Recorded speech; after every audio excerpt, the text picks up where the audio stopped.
Video kana keessatti kan isinitti agarsiisu warroonni wifi illee fayyadamtan akkanumallee warroonni internet fayyadamtan dhaggeeffattoota koo dataadhaan jechuudha.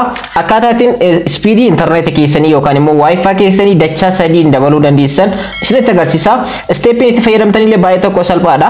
Steppii kanatti fayyadamtanii speediidha warroonni data itti fayyadamtan already data keessanii illee speedii isaa akkaataatiin dabaltan yeroo ta'u akkanumallee warroonni wifi itti fayyadamtan wifi keessan speedii sadiin akka isiniif dabalu akkaataa ittiin gochuu dandeessan video kana keessatti ni ilaalla.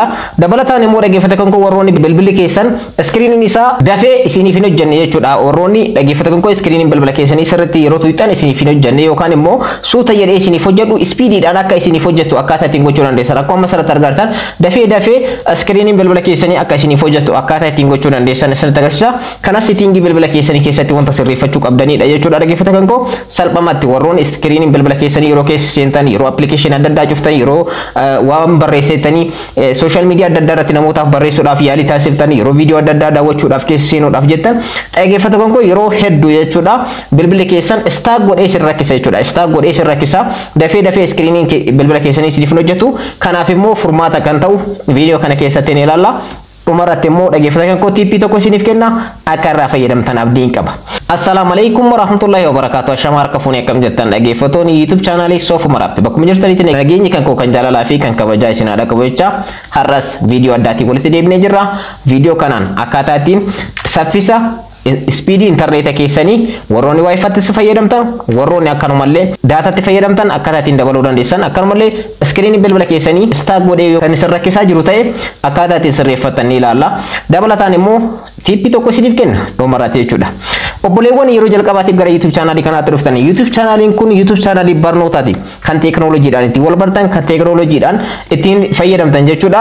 Wantoota teknooloojiidhaan wal qabate guutumaan guutuutti viidiyoowwan badhaan YouTube channel kana keessatti hojjetamanii jira waan ta'eef irraa fayyadamuu dandeessan. Kana qofaa miti hojiiwwan online mana keessan teessanii hojjechuu dandeessan hunda jechuudha.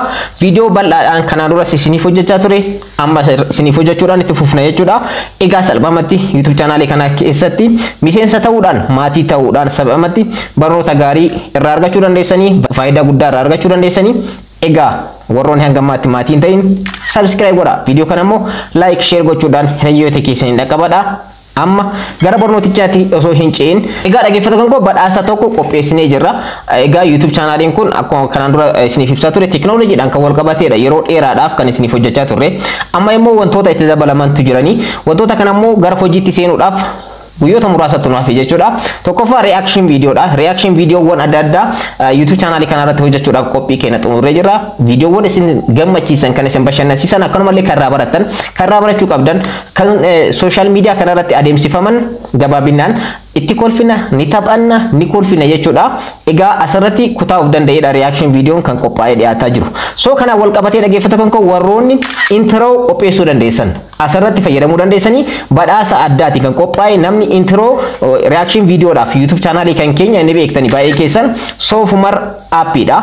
Isa kanaan intro bareedaa ta'e kan reaction videoodhaaf ta'uu danda'u kan waa'ee YouTube channel kana ibsuu danda'u gabaabinaan sekendii 15 gad kan ta'e intro qulqullinaan qopheessuu warroonni dandeettan dhaggeeffattoota koo qopheessitanii ergasii immoo qarshii badhaasaa isin qopheessinee jirra. Qarshii badhaasaa kun dhaggeeffattoota koo $15 dha jechuudha. $15 kan argachuudhaaf salphumatti intro reaction videoodhaaf nuuf ta'u jechuudha. Yeroo baay'ee biiziidha an intro hojjechuudhaaf yookaan wantoota adda addaa hojjechuudhaaf xiqqoo isaatiin qabu waan ta'eef so $15 kana isiniif qopheessinee jirra. Ergasii immoo isin intro reaction videoodhaaf ta'u kan nama gammachiisu kan namoonni jaalatan kan YouTube channel kana ibsu nuuf qopheessitan. Ergasii immoo username kanatti fayyadamtanii yookaan immoo lakkoofsa bilbilaa kanarratti Telegram irratti naaf ergitanii namoota filataman ni qopheessina. Namoonni sunniin dhaggeeffattoota koo wal dorgomuudhaan salphumatti dhaggeeffattoota koo qarshiin isaanii ni galaa fi ergasii immoo isaan intro nuuf qopheessan san YouTube channel keenyaaf reaction videoodhaaf itti fayyadamna jechuudha. Carraa kanatti fayyadamuu dandeessanii. Egaa online irratti dhaggeeffattoota koo karaa ittiin qarshii hojjechitan keessaa guddaan graphic designidha. Graphic design warroonni dandeessan egaa wantoota adda addaa baanarii adda addaa qopheessuu ni dandeessanii, intro adda addaa qopheessuu ni dandeessanii. Warroonni akkasii carraa kanatti fayyadamuu dandeessan. $15 jechuun 122 yeroo baay'ifattan qarshii bareeda. Kaardii illee yoo isiniif ta'e yookaan immoo internet keessaniif illee yookaan itti fayyadamtan ta'e wanta tokko bakka isiniif bu'aa. So warroonni intro gabaaboo sekendii 15 gad ta'e kan qulqullinaan waa'ee reaction video ilaalatu akkanumallee waa'ee YouTube channel kana kan ibsu warroonni qopheessuu dandeessan salphamatti nuuf qopheessuudhaan dhaggeeffattoota koo karaa Telegram keenya kanaan nu qunnamaadha akkanumallee lakkoofsa bilbilaa kanaan illee nu qunnamtanii hojjechuu dandeessanii warroonni dandeettii akkasii qabdan irratti wal dorgomuu dandeessanii egaa dhaggeeffattoota koo karaa channel kan keenya kan Telegram akka isin amma isiniif ibsessanii yookaan immoo lakkoofsa bilbilaa sanitti illee fayyadamtanii channel keenya kan Telegram irratti nuuf ergitanii intro qopheessitan jechuudha kan sekendii 15 gadi ergasii immoo viidiyoo tokko irratti fayyadamne namootatti ni argisiifna ergasii immoo kan namoonni comment irratti yaada isaanii bal'inaan kennaniif yookaan immoo kan bal'inaan namni baay'een jaalate intro san YouTube channel keenyaaf ni fayyadamna ergasii immoo warroonni kana mo'atan jechuudha dhaggeeffattoota koo warroonni intro kana abbaan intro kana mo'ate dhaggeeffattoota koo salphamatti qarshii amma jedhame kan argachuu ni danda'a warroonni sadarkaa lammaffaa fi sadaffaa keessatti illee argamtan badhaasa muraasa ta'e isiniif qopheessine jira irraa fayyadamaa isinii jechuu barbaada gara barnoota keenya kanarratti yeroo ceenu akkaataa ittiin dhaggeeffattoota koo bilbila keessan wifiin keessan yookaan immoo daataa keessan yeroo fayyadamtan speediin internet keessanii akka dabalu akkaataa itti gochuu dandeessan amma ni ilaalla hanga dhumaatti nafaana turaadha. Egaa duraan dursitanii dhaggeeffattoota koo speedii wifi keessanii saffisa wifi keessanii yookaan immoo internet keessanii daataa keessanii dabaluudhaan duratti speedii keessan sadarkaa kamirratti akka argamu dursitanii ni ilaaltan jechuudha. Kana ilaaluudhaaf gara browser kamitti nu seentanii ergasii immoo bakka search barii browseraa kanarratti dhaggeeffattoota koo asirratti akka isiniif barreesse kanatti barreessitan jechuudha.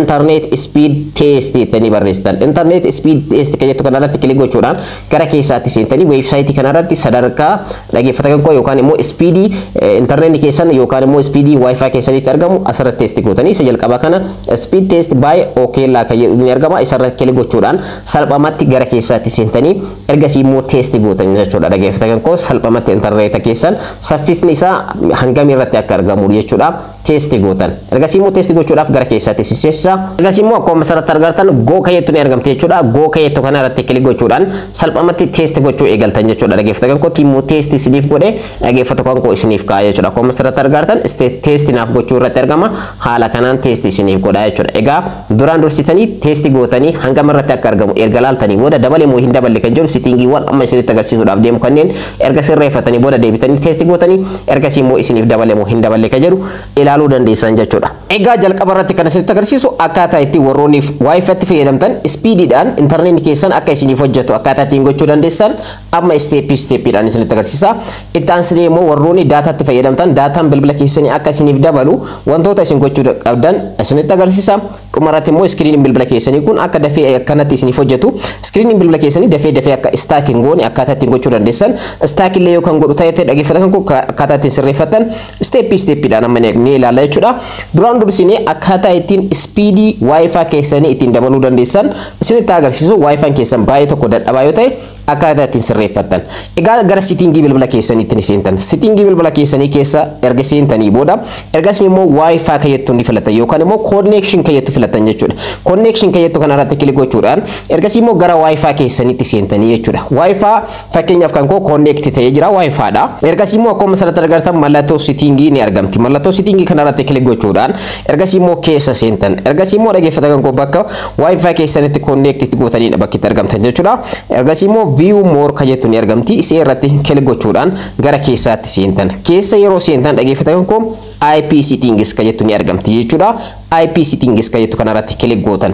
IP settings kana maal irra gootanii DHCP irra jira jechuudha. Jalqaba yeroo seentan akkuma asirratti argartan DHCP irra jira isarratti kilik gootanii static kayyattutu argama. Static kayyattu kanarra gootanii jechuudha. Ergasii immoo adresiin kun isiniif banama. Adresii kana keessa gad dhufuudhaan DNS1 fi DNS2 wantoota jedhamantu jira jechuudha. DNS1 fi DNS2 ka jedhamantu argamu. Isaan kana keessatti DNS1 kanarratti lakkoofsi asirratti argamu kun 192.168 jedhee ergasii immoo garaagarummaa qaba jechuudha. Kiyya irratti kan argamu kan keessan irratti argamu garaagara. So isa kana asirraa ni balleessitanii erga balleessitanii booda dhaggeeffattoota koo 8 jettan ergasii immoo tuqaa gootanii 8 jettan ergasii tuqaa gootan ergasii 8 jettan ammas tuqaa gochuudhaan dhumarratti illee 8 gootan jechuudha. 8 ala 4 ni barreessitanii akka iskiriinii irratti isiniif barreesse jechuudha. Ergasii immoo keessa gad dhufuudhaan amma immoo DNS2 irratti kilik gootanii ergasii immoo maal barreessitanii 8 tuqaa jettan ergasii immoo 8 tuqaa jettanii ergasii immoo 4 tuqaa 4 jettanii barreessitan screen irratti isiniif barreessa jira. Ergasii immoo haala kanaan erga barreessitanii booda dhumarratti wantoota kanneen lamaan erga sirreessitanii booda DNS 1 fi DNS 2 erga sirreessitanii booda save ka jettu ni argamti. Save ka jettu kanarratti kilik gochuudhaan save godhatan jechuudha. Warroonni maalitti fayyadamtan jechuudha? Salphumatti warroonni wifi itti fayyadamtan wifi keessan speed isaa akka isiniif dabalu saffisni isaa akka isiniif dabalu gochuudhaaf. Ergasii immoo as keessaa baatanii dhaggeeffatan koo salphumatti internet keessan test gootanii jechuudha. Egaa internet keessan illee test yeroo gootan wifi keessan yeroo test gootan speediin isaa isiniif dabalaa jechuudha. Lammaffaa irratti immoo kan isinitti agarsiisu warroonni daataatti fayyadamtan daataan bilbila keessanii dafee kan isiniif hin hojjenne yoo ta'e yookaan immoo speediin isaa saffisni isaa baay'ee tokko dadhabaa yookaan ta'u ta'e akkaataa itti sirreeffatan isinitti agarsiisa.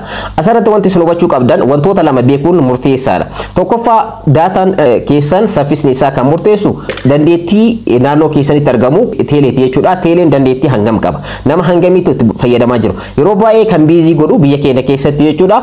Namoonni itti fayyadamanii fi dandeettiin interneeta ummataaf dhiyeesse waliin gitu ummatatu caalaa jechuudha. Access namoonni godhan teelee irratti ni baay'atanii daataan immoo sadarkaa isaa kan eeggate guddaadha miti. Namoota san kan akka gaariitti itti fayyadamsiisuu miti. So ummataa fi ummanni interneetatti fayyadamuu fi interneetni yookaan daataan teeleen nuuf dhiyeesse wal qixa miti. Sababa kanaan yeroo baay'ee biizii ta'a. Garuu isa kan hamma tokko sirreeffachuudhaaf salphumatti gara settingii bilbila keessaniitti ni deemtan jechuudha. Settingii bilbila keessanii keessanii seentanii ergasii immoo access point jettanii search gootan. Bakka search baarii kanarratti access point jettanii search gootan jechuudha. Sababni isaas bilbila irraa bilbilatti garaagarummaa qaba. Ergasii immoo access point names ka jedhu ni argama. Isarra kilik gootan. Warroonni haala kan koo kanaan isiniif dhufe immoo jalqaba irratti connection ka jettu kana keessanii seentanii ergasii immoo salphumatti mobile networks ka jettu ni argamti. Isarratti kilik gootanii ergasii immoo gara keessaatti ni seentanii akkana keessa gad dhufuudhaan access point names ka jettu irratti kilik gootanii ergasii immoo etc dha jechuudha. Akkuma asirratti argattan access pointiin geessan.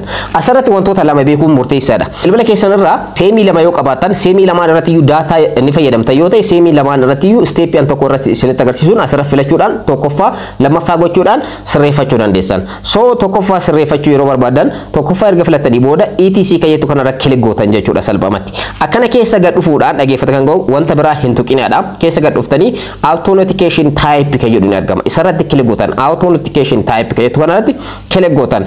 Ergasii immoo filannoowwan kanneen tokko iyyuu isiniif hin filatu jalqaba irratti isintu filata jechuudha. Amma isaan kanneen keessaa kan bilbila kan koo irratti hojjetu yookaan immoo kan bilbila keessan irratti hojjetu garagara. Kan aktiif isiniif godhe kanneen keessaa irra deebitanii ni filattaniif jechuudha. Isa tokko miti. Fakkeenyaaf PAP ka jedhu ni argama. Isa file yoo filattan inni isiniif hojjechuu danda'a bilbila keessan irratti. Yoo isiniif hojjechuu danda'e saffisni bilbila keessanii daataa bilbila keessanii yoo isiniif dabaluu baate ammallee authentication type irra dhuftanii ergasii immoo CHAP ka jedhu ni argama. Isa filattan jechuudha. Amma immoo ni jijjiirtan ammas check gootanii ergasii immoo dhaggeeffatan koo salphumatti ammas yoo isiniif hojjechuu dide authentication type irra dhuftanii ergasii immoo PAP or CHAP ka jedhu ni argama. Isa sadaffaa irra gootanii ergasii immoo dhaggeeffatan koo dhumarratti maal gootanii tuqaa sadiitu asirratti argama. Tuqaa sadii asirratti argamu kanarra kilik gootanii erga filattanii booda jechuudha irra deddeebitanii wanta kana ni hojjetanii ergasii immoo save ka jettu ni argamti jechuudha. Save ka jettu kanarratti kilik gootanii keessaa baatan. Ergasii immoo steepiin amma duratti isinitti agarsiisen saffisa daataa bilbila keessanii speedii isaa sirriitti test gootan jechuudha. Steepii kanaani jechuudha kan sirreeffattan. Egaa warroonni wifi itti fayyadamtan warroonni daataa fayyadamtan bifa kanaan saffisa internet keessanii dabaluu dandeessan. Dhumarratti immoo kan isinitti agarsiisu dhaggeeffatan koo bilbila keessan irratti screen bilbila keessanii kun istaa gochuudhaan yookaan immoo o'uudhaan yoo kan isin rakkisu ta'e akkaataa ittiin sirreeffattanidha. Kanarratti viidiyoon kanaan dura hojjedhe jira. Viidiyoo san ilaalaadha. Description jala isiniif kaaya baay'ee tokko isin fayyada waan ta'eef. Bilbilli tokko ni o'aa ergasii immoo stack godhaa yeroo baay'ee dhaggeeffatan koo sababoota ittiin bilbila stack ittiin gochuu danda'an kanaan dura viidiyoon isiniif hojjedhe jira. Viidiyoo san ilaalaadha. Har'a immoo dhaggeeffatan koo settingii tokko sirreeffachuudhaaf wanta kana furmaata isaa argachuu dandeessan. Kanas sirreeffachuudhaaf gara settingii bilbila keessaniitti ni deemtanii ergasii immoo dhaggeeffatan koo gara dhumaa irratti ni dhuftanii ergasii immoo display ka jedhu ni argattan jechuudha. Display jettanii illee search gochuu dandeessanii display ka jedhu ni barbaaddanii jechuudha. Salphumatti wanta kana sirreeffachuudhaaf ergasii immoo display ka jettu ni argattanii ishee irratti kilik gochuudhaan gara keessatti seentan. Ergasii immoo akkana keessa gad dhufuudhaan dhaggeeffatan koo wanta isin sirreeffachuu qabdan jechuudha. Egaa akkuma asirratti argattan vision enhancements ka jedhu ni argama. Vision vision enhancements ka jettu kanarratti kala gootan jechuudha salphamatti gara keessaatti isin seessa ergasii immoo akka nama keessa gad dhufuudhaan reduce animations ka jettu ni argamti isee kana on godhatan to ingilisiin itti agarsiisaa jiru reduce animations ka jettu kana on godhatan jechuudha ergasii immoo speedin yookaan immoo screen bilbila keessanii salphamatti isiniif sirraa'uu danda'a egaa dhaggeeffattoota koo developer option keessa seentanii animation scale keessanii illee sirreeffachuudhaan ka bilbila keessanii sirreeffachuudhaan illee waan furmaata argachuu ni dandeessan kanaan dura viidiyoo kanarratti hojjedha jira description jala isiniif kaa egaa dhumarratti dhaggeeffattoota koo yeroo hunda YouTube an isiniif kenna isiniin jedhe bilbila keessan yeroo o'utti jechuudha al tokko tokko bilbila keessan humna ol o'aa kiisii keessan kaayatanii yeroo adda addaa jechuudha baay'ee tokko yeroo sadiitti bilbila keessan wanti isin gochuu qabdan tokkoof tokko qofaadha wanti akkasii kun bilbila keessan akka istaag godhu iskiriiniin bilbila keessanii kunillee dafee akka hin hojjenne akkanumallee baatirii bilbila keessanii irratti illee rakkoo fida waan ta'eef bilbila keessan switch off gootan ni cuftanii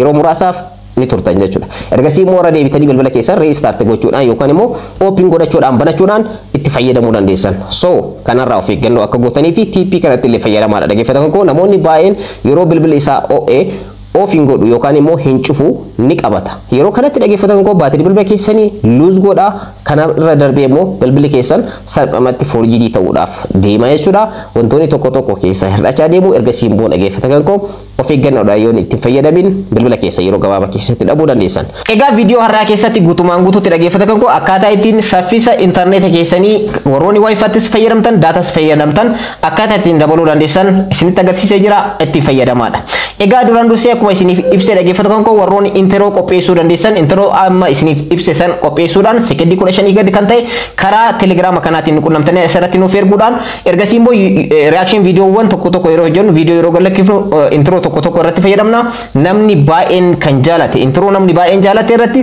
yaada ni kennisiifna ergasii immoo abbaan mo'ate sadarkaa tokko hanga 3 warroonni keessatti argamtan dhaggeeffattoota koo qarshii keessan isiniif galchina itti fayyadamaadha barnoonni kan koo kanarraa kana fakkaata akka irraa fayyadamtan abdiin qaba warroonni YouTube channel kanaaf haaraa taatan subscribe godhaa viidiyoo kana immoo like share gochuudhaan hiriyoota keessan dhaqqabaadha yeroo biraa barnoota biraatiin walitti deebina horaa bulaa